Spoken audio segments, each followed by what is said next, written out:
Welcome to Coffee and Divination, a podcast about the arts of obtaining hidden knowledge in changing times. Join me, Joanna Farrar, to chat with experts from around the world on tarot, runes, geomancy, and the many ways divination can help us navigate and plan our paths ahead.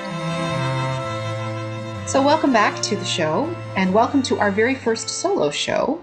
So it will be on a topic that I am very passionate about, which happens to be the relationship of divination to community and how we can get our best divinatory and magical results when we have a better understanding of the keys to having good relationships with our divinatory tools and the spirits of those tools. It will also tie into something I'm very excited to announce that is being added to Coffee and Divination, a new offering in addition to the podcast. So I will get started by first talking about my view of what divination involves and how it's related to the concept of animism, and that what I think are 5 keys to developing excellent relationship skills when it comes to those tools that we work with regularly. The first thing to address is that, in my view, divination is in itself a relationship-based activity. I think historically it's always been a relationship-based activity, which we can talk about, and that it is animistic at its root. Animism is a potentially, dangerously trendy word right now within the occult community, within Wicca, as well as all other forms of paganism. I think it's good that it's a topic that's being discussed and brought into really the public eye in a much stronger way. That view of everything as being imbued with soul, imbued with spirit. So all the objects that we encounter in the world, whether they are traditionally thought of as alive or not, in an animistic viewpoint, are imbued with some form of personhood, with some form of consciousness. The term is relatively vague and therefore problematic. Also, the history of the term is problematic because it kind of was very much part of 19th century views of, otherness and lower forms of culture and all sorts of not so great 19th century survivals. We could talk about that another time. Gordon White has a number of different talks about that. But I do think that as a concept, it's super valuable, and I'm so very glad that it's being discussed. It is very much a part of our tradition of witchcraft that I've practiced with my coven, the North Wildwood Coven, for over 20 years, and something that I think is essential to nature-based practices like Wicca. Now, if we're talking about everything around us having personhood, having spirit, then obviously the divination tools that we work with are ensouled, are inspirited. Now, what that spirit is and who you're talking to, you'll probably remember if you've been listening to this podcast for a while, I've asked a number of my guests what their views of that is. It's one of those questions I love to get different people's opinions on. When we throw cards or draw rune stones out of a bag or generate geomantic figures, even if we do this completely alone in our room, we are participating in a conversation with some other. We're asking for advice from someone or something. Some people think of these as elements of their own deep subconscious or the collective unconscious. Other people think of it as archetypes or archetypal energies that might work through the cards or be imbued in the cards or the figures. For others, it's the idea of deities or lesser demigods or demi-spirits that might be speaking through those tools to us, or our higher guardian angel spirits or other aspects of the divine that are speaking through them. However, whatever form of otherness you feel is speaking to you through this, you are having a conversation of sorts with something, with someone. Hence the need, when you sit down to divine, to be in the right headspace, to be in a good, clear headspace in order to formulate your question, ask it succinctly, and to understand the symbol set well enough that you're working with in order to receive that answer, and then, sometimes the most tricky of all, to interpret what the guidance is from those symbols. All of that can be done from many different standpoints and is done differently within lots of different cultures throughout history. Whether that conversation is, a city-state official from Athens being sent in the ancient world to the oracle at Delphi to understand what should be done about defending their city from invaders, or a city-state that is determining where or when to found a new colony, or it's any one of us asking about our jobs or our relationships or how to help each other through our lives. It is still always about our relationships to others, and we are asking an other to give us some guidance. So since it's about relationships, really at its heart, having good divinatory skills does hinge on having good relationship skills. Wow, I know. So it's not just learning the symbols, it's not just learning the names and the interpretations, it's not just being able to meditate or clear your mind or do whatever you've heard you need to do. It all comes down to how we interact with those spirits and those guiding forces behind it, and also how we interact with each other as spirits in our day-to-day lives. So what do I see as the 5 keys to developing good relationship skills with our divinatory tools? All of these hinge on respect. Respect in our tradition of witchcraft is incredibly important. We see it as linked to the traditional Wiccan concept of perfect love and perfect trust, which is obviously something that we all strive for. In my own opinion, I don't think we ever, as incarnated mortals, can truly achieve it the way that we want to, but we are always striving towards it. And that does hinge on respect. The first key for me is the respect that we show to our tools to research and learn as much as we can about them. So if I have a new friend or someone who's coming into my life or someone that I want to develop a relationship with, it is on me to learn something about them, to be able to interact and relate to them a little bit easier. That generally makes our friendships or our relationships a little bit easier. So when you're first learning about a tool, the first step is to do your homework, and not to say you have to become an expert before you start sitting down to practice, but simply that you're showing the tool the respect that it takes to do some research, to do a little bit of that first dive into what makes them tick and how they like to interact, how they are best used. The second key is to practice regularly. There's a stanza in the Havamal which has been with me since I first joined the coven as a student. So this was back when I was 18, and it's stanza 119 of the Havamal, which is the words of Odin. I won't go into the details of that, but it's a very ancient text. And stanza 119 in the Patricia Terry translation reads, "If you have faith in a friend of yours, go to find him often. Brushwood and grass will soon grow high on a road no travelers take."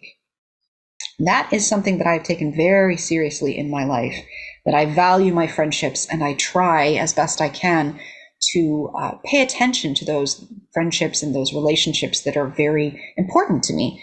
I think that that is something that we all obviously do our best to pay attention to those people and those relationships that give meaning to our lives and that give sustenance to us.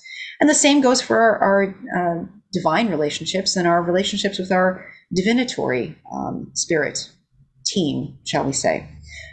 You have to fare to find your friend often if you want to develop that relationship, which means you need to make some sort of a plan to sit down regularly with that divination tool, if it's important to you. Now, you can always experiment and find, well, you know what, this relationship is not really for me. I'm not finding that it's clicking. No one's making any oaths, no one's making any promises. But if you do feel that this is something that's important, and you do feel that first initial flame, that spark of, yes, this is for me, then you need to make sure that it's consistent and regular. The third key is that we have to put in the serious thought after we've done the divination to take the advice, the guidance seriously, to think about it, to spend time interpreting it.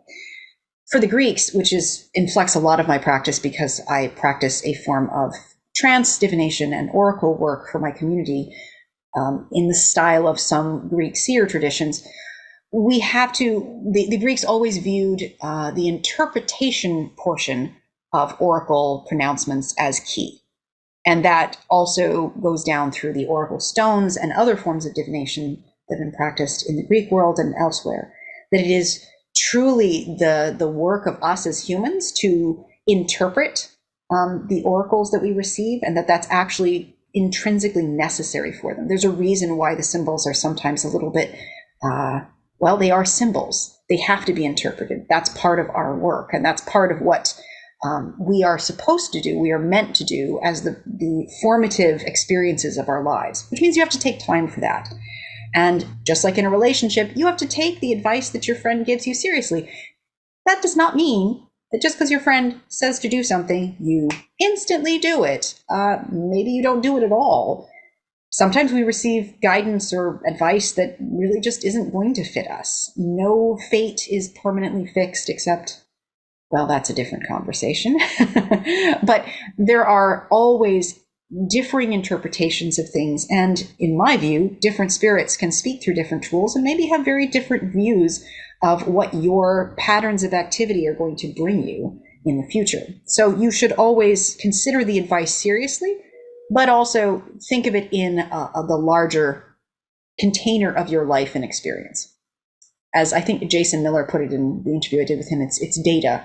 It hasn't become wisdom. It hasn't become something that is necessarily guidance. It is, at first, it is just data that you are taking in. And it's your job to interpret and put it into its proper place in your life.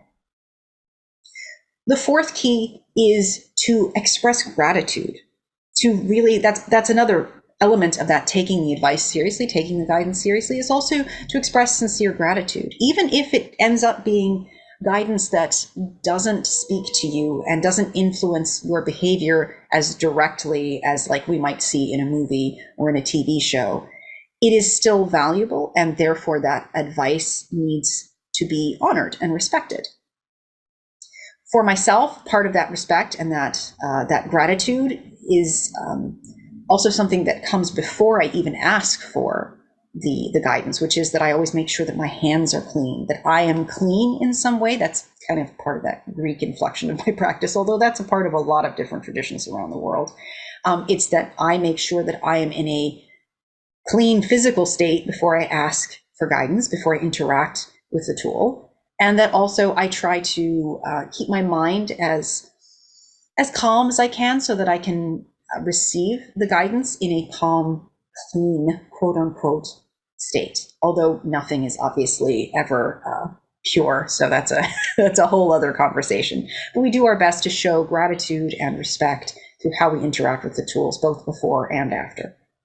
I also put my tools away very carefully and have special places where they reside. If I'm traveling, which I have to frequently for my work, I make sure that I know exactly where those tools are, and I try to keep them with me in a place that's going to be safe.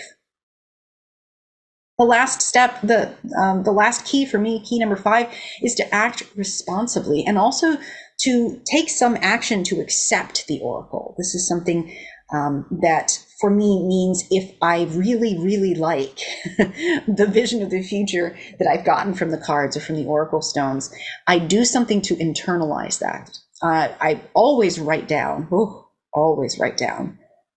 of the guidance that I've gotten from my divination tools, which is part of that gratitude, I think. But I also then, particularly if it is something that I like and I think I'm going to act on in order to try to help that come into my life and really come true, I will sometimes I will create something that I can then ingest out of it, whether that is that I will bake something and then draw the rune or the oracle symbol or some other symbol associated with the omen that I've received onto that, or I can do something as simple as taking a sacred drink, making sure that I'm in ritual headspace and placing that symbol through energy manipulation into what I'm going to ingest, and then taking it into my body to say that, yes, I accept this vision of my future, if it's something that I like. But regardless, it is that I am also acting responsibly in the world and either acting on it and saying, oh, okay, so this is something that I want to happen. This is giving me tangible advice of what I should do.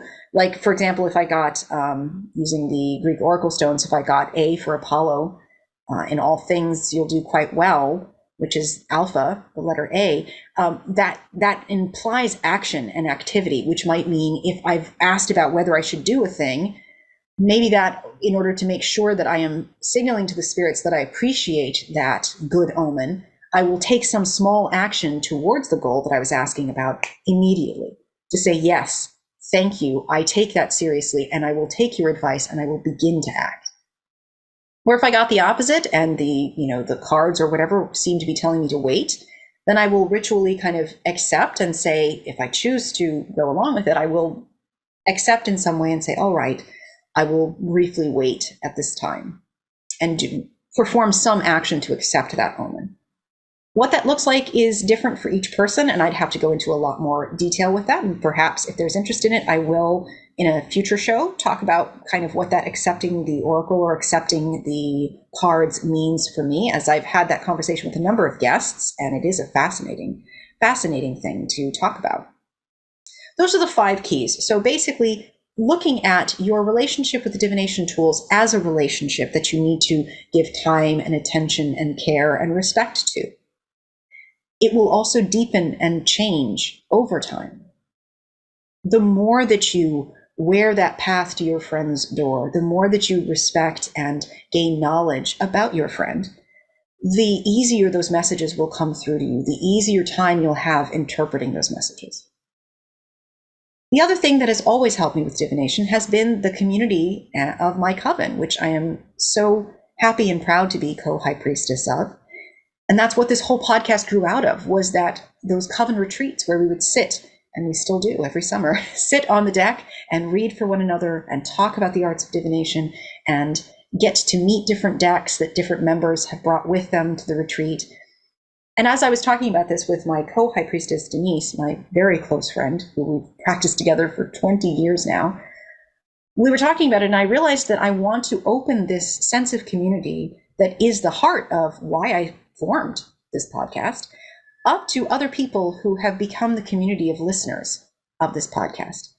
I have appreciated your support through these couple of years that I've had this podcast so far, and I intend, God's willing, to continue it for a very long time. I have many guests on the books already that I'm excited about in the next couple of months. So what I will be doing is creating a Patreon, which should be live by the time you're listening to this. And if you become a supporter through that Patreon page, you will be invited to a once-a-month meetup of differing people. We're going to do a webinar, and each month it'll be very informal, and I will have a guest co-host with me. And we're going to talk kind of off the cuff, a little, more informal, certainly, than the podcast itself. We'll probably have cups of coffee or tea with us. And we will also accept questions from people that are patrons. So if you join in and you have a question that you'd love for us to throw cards on or throw runes on, you can do that, and we will read for you, and can't guarantee we'll get to everybody or every question. And we'll also just have kind of more informal conversations about divination and what's been working for us and what hasn't, and what forms of divination we're all being drawn to, and what those relationships are looking like in our lives. I think that divination is key to having successful magic and to forming beautiful, strong, healthy relationships to lots of people in our lives and to lots of spirits in our lives. I think that it is a very crucial and beautiful part of my practice, and I'm so excited to hopefully welcome all of you a little closer, to get to know me a little bit more and to get to know some of my guest co-hosts a little more. The first one will be later in April. I'll be setting a date and sending that out to the people who are my first supporters on Patreon. So I think that with that, I will bring this to a close for today, and I will hope that you'll join me over on Patreon, and that, of course, if you have enjoyed this episode, that you share it with someone you think would enjoy it as well, and that you also give us a good review. It really does help. I also hope that when you join us over on the Patreon, that you'll be able to join in for our monthly meetups. And if you have other ideas for what you'd love to see on the show, I love to hear from people. When people DM me, it's always really interesting to hear people's perspectives. And I've gotten a couple of different guests we've had on the show from people who've written in and told me about other authors and experts that they think would be great to have on the show. So please do reach out. I'm on Instagram at Coffee and Divination. And with that, I'm going to go and get some rest. I've had a lot of concerts in the last week, and I need to probably just kind of chill for a little bit before my next rehearsals start tomorrow. And thank you for tuning in, and I will see you next time.